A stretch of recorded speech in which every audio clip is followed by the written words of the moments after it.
შერიგდებით, შერიგების მოტივიც განვიხილოთ და დავიწყოთ თემა.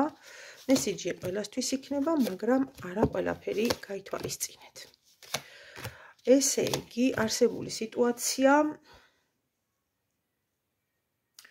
დაპაუზებული ურთიერთობები არის თუ არა შერიგების პერსპექტივა და მოდი ჯერ იმით დავიწყოთ, რომ ხანგრძლივ ურთიერთობას კონფლიქტის არარსებობა კი არა, არამედ მისი მოგვარების უნარი განსაზღვრავს. პირველ რიგში ჯიბრი და ჩაჟინება კი არა, არამედ გულწრფელი საუბრები სჭირდება. თუმცა ორმხრივი მზაობით, რა თქმა უნდა. თქვენ კი შერიგდებით, ამაში არც არის პრობლემა, რადგან დიდი ემოციური კავშირი გაქვთ. მეტი სტრესით, მაგრამ ასევე მეტი ადრენალინითაც. ურთიერთობა მოცულია თავდაცვითი პოზიციებით, აგრესიით, გრძნობების ჩახშობით. თუმცა ეს არის ამავე დროს იმ დიდი მიზიდულობის მიზეზები, რაც თქვენ ორ შორის ჩნდება. ვნება, ტოლვა, რეაქციები, ემოციები, ფიქრები, ხედვები, მჭიდრო კავშირში ხართ. შერიგების მოტივი რა არის? რა არის შერიგების მოტივი? უსაფრთხოების განცდა.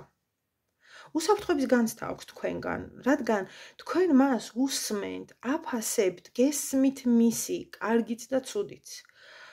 აღგიქვავთ არა როგორც ოპონენტს, არამედ მსმენელს. ეს ყველაფერი კი მისთვის ძლიერი საყრდენია, რომელიც გამოცლილი აქვს ახლა. იმ დუმილით, რომელიც ჩამოწოლილია ორივეს მხრიდან. მთავარ ღერძად გთვლით. თქვენი ერთი გულწრფელი ღიმილიც კი საკმარისია თავი რომ კარგად იგრძნოს.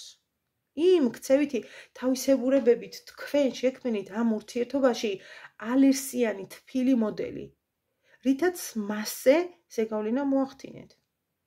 განაცვლა მიზეზებია შერიგების მოტივებისთვის? ეს არ ეხება წყვილებს, რომლებმაც წლები გაატარეთ თუ ერთმანეთოთ. ეს იმ წყვილების შემთხვევაა, როცა გარემო ფაქტორები, მესამე პირები და ასე შემდეგ ურთიერთობებს აპაუზებენ.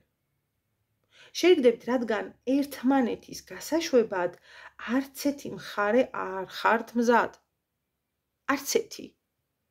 აქ არჩევანიც არის, გაორებაც არის, მერყეობაც არის, მაგრამ ნებისმიერ შემთხვევაში ამ კავშირში არის ძალიან ძლიერი ემოციური მიჯაჭვულობა, თანაც ორმხრივი.